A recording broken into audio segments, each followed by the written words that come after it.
Oke, assalamualaikum warahmatullahi wabarakatuh. Selamat siang semua. Bagaimana kabar Anda semua di rumah yang menonton video saya pada hari ini? Sebelum kita memulai, ada istilah tak kenal maka tak sayang. Maka dari itu perkenalkan, nama saya Bidi Nur Hidayatullah. Saya mahasiswa STF Al-Farabi semester 1. Dan pada hari ini saya membuat satu video dokumentasi untuk tugas UAS, metode belajar filsafat yang diampu oleh Bapak Ahmad Dhafir Zuhri. Nah, bagaimana kabar teman-teman semua, para penonton di rumah? Apakah Anda semua sudah ngopi hari ini? Karena sesungguhnya kopi itu membawa banyak sekali kenikmatan dalam hidup kita. Karena saya tahu mungkin Anda semua di rumah sedang mengalami keadaan masalah atau sebagainya, maka alangkah baiknya kita ngopi dulu. Ya, kita seduh kopi. Kalau belum nyeduh, silakan diseduh. Masya Allah, kenikmatan yang luar biasa.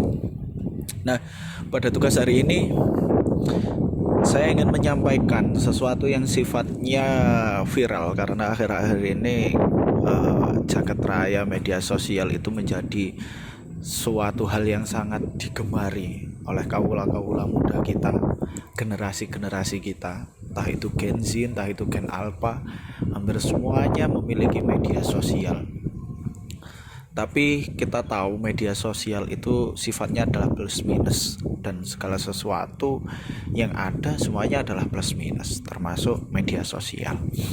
Dan pada hari ini saya ingin sedikit membahas sesuatu yang viral tentang feodalisme, yang dimana feodalisme akhir-akhir ini disangkut pautkan dengan satu lembaga pendidikan yang sangat banyak di Indonesia, ya mungkin entah itu di daerah-daerah, perkotaan dan sebagainya, itu sangat banyak.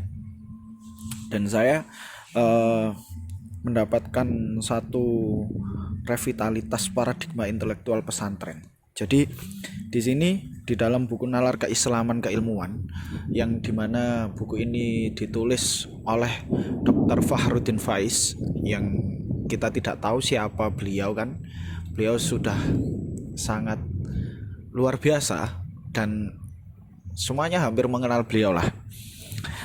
Di antaranya beliau juga menulis tentang pondok pesantren, yang dimana intelektual pondok pesantren itu seperti apa. Maka jika Anda semua tertarik untuk membahas itu, silakan dibeli bukunya, karena kita sendiri itu minat baca itu tinggi, tapi minat membeli itu rendah. Nah, di antaranya sekarang pondok pesantren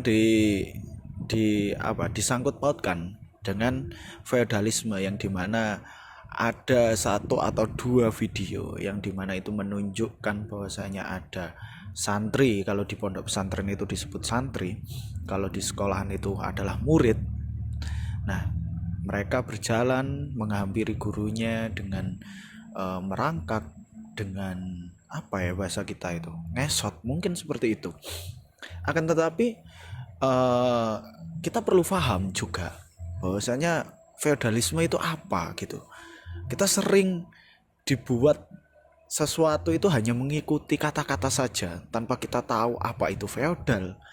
Yang disebut feodal itu apa, kita nggak pernah tahu itu, tapi kita ngikut aja. Ya itu generasi sekarang itu seperti itu. Jadi kita suka komen, kita ikut-ikut ngejudge, padahal kita nggak tahu kan.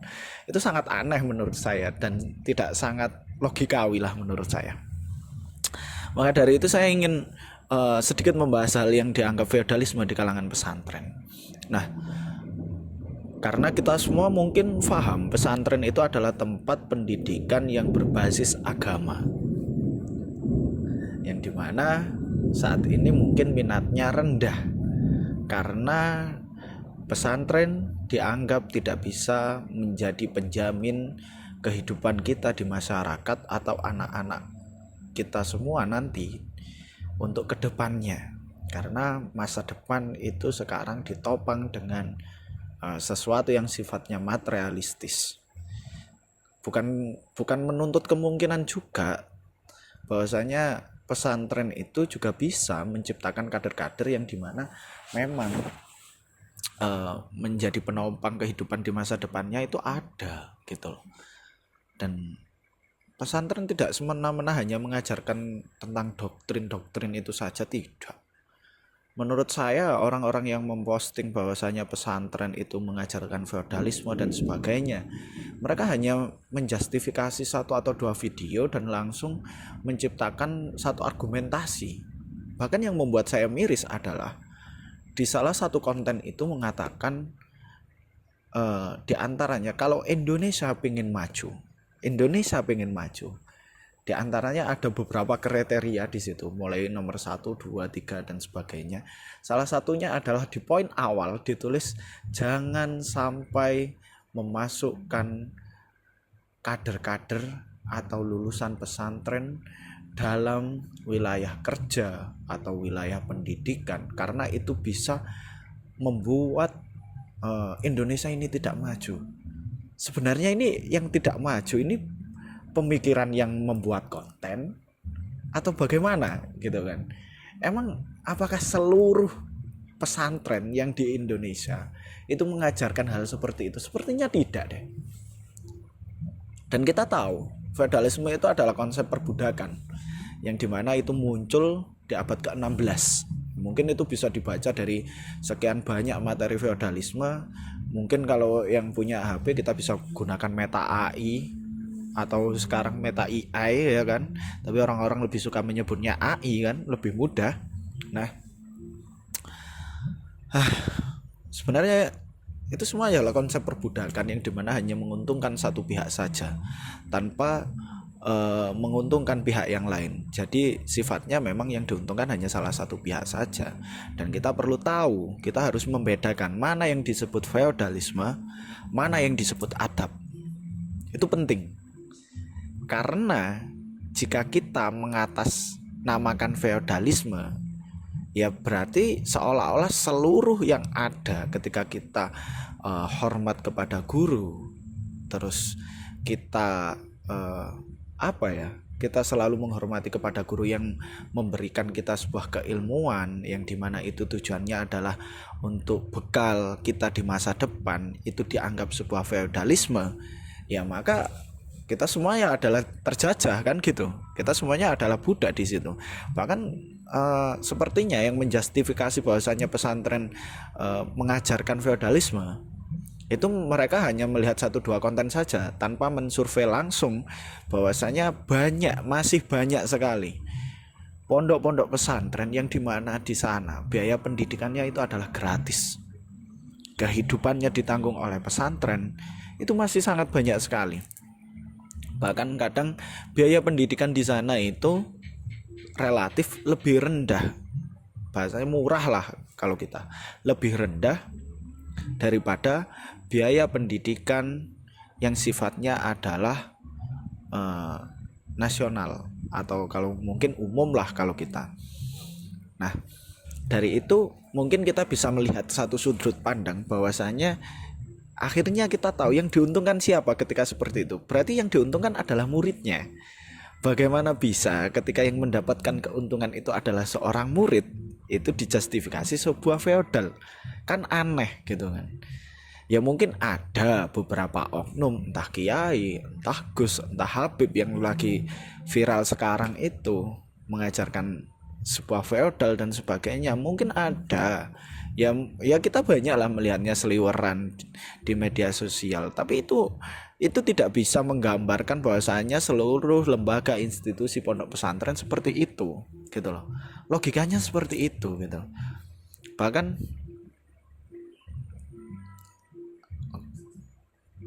Bahkan dengan konteks yang sedemikian rupa masih dianggap feodalisme. Tolonglah coba belajar lagi, coba dibaca lagi logikanya itu loh di mana. Bahkan sampai menjustifikasi bahwasanya kader-kader santri itu tidak diperbolehkan untuk ikut terjun dalam masyarakat dan sebagainya, untuk memboikot itulah supaya Indonesia ini bisa lebih maju. Lah kita ini pesantren itu hadir lebih dulu ditimbang pendidikan-pendidikan yang ada. Dan pesantren itu yang mengajarkan pendidikan di Indonesia ini, terutama di wilayah Jawa. Dan banyak tokoh-tokoh nasionalisme kita yang itu berawal dari pesantren. Pesantren tidak seburuk itulah, dan kita semua harus paham soal itu. Maka dari itu, dalam nalar keislaman ini dijelaskan bahwasanya memang ada perbedaan antara pesantren salaf, pesantren modern dan sebagainya. Karena sifat pesantren itu biasanya memang ada yang masih mengikuti apa yang diajarkan oleh guru-guru sebelumnya atau leluhurnya sebelumnya, dan mereka memang mengajarkan itu, tapi tidak membatasi bahwasanya para santri itu untuk mempelajari hal-hal yang sifatnya umum. Nah, dalam buku Nalar Keislaman ini juga disebut masih ada juga pesantren yang sistemnya itu memang mengikuti modernisasi. Jadi mengikuti perkembangan zaman dengan menambahkan beberapa pelajaran-pelajaran yang sifatnya itu adalah umum, di mana untuk bekal wawasan bahwasanya di era ini kita tidak cukup dengan hidup hanya menggunakan ilmu agama saja. Tapi kita juga harus punya keilmuan umum, kita harus punya basic, kita harus punya keterampilan yang dimana penopang kehidupan manusia itu adalah material ya. Kita semua tahu itu. Maka akan sangatlah lebih baik jika Anda semua yang melihat video ini membeli langsung. Dan saya juga punya buku saran juga. Ini karangan Kiai Haji Muhammad Sahal Mahfud, Nuansa Fikih Sosial. Di dalam dibahas juga seperti apa pondok pesantren itu. Nah, seperti apa? Bahkan di sini yang membuat saya tertarik adalah dialog pesantren dengan umatnya di halaman 361. Nah, di sini disebutkan bahwasanya santri atau pesantren itu yang mendirikan adalah masyarakat, dengan tujuan bahwasanya pesantren itu adalah lembaga pendidikan yang dimana untuk membantu masyarakat, untuk mencerdaskan masyarakat dengan pengetahuan kita saat ini, gitu loh. Maka dari beberapa sejarah yang saya baca, dari buku-buku sejarah, bahkan pondok-pondok pesantren yang besar sekarang seperti entah Ploso, entah Lirboyo, entah Gontor dan sebagainya, mereka itu tidak langsung datang di satu tempat mendirikan pesantren, tidak, tapi mereka adalah orang-orang yang datang mengayomi masyarakat, bersosial dengan masyarakat, dan akhirnya masyarakat memutuskan untuk membantu membuat satu lembaga yang disebut pesantren. Jadi tidak dibatasi dengan masyarakat, tidak, tapi mereka menjadi satu dengan masyarakat. Itu adalah kultur pondok pesantren yang sebenarnya.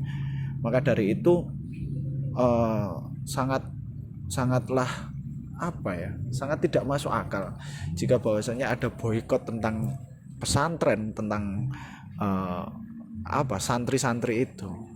Ya terus kita itu seperti apa yang diinginkan? Di pondok pesantren mengajarkan adab dan sebagainya. Apa mungkin ada satu lembaga di luar sana yang ingin menghancurkan pondok pesantren yang masih mengajarkan adab? Karena setahu saya di era ini, akhir-akhir ini sering marak penganiayaan murid terhadap guru. Ketika ada guru memukul murid, menegur murid karena perlindungan anak dan sebagainya. Dan akhirnya yang muncul adalah bahwasanya guru tidak perlu dihormati ya.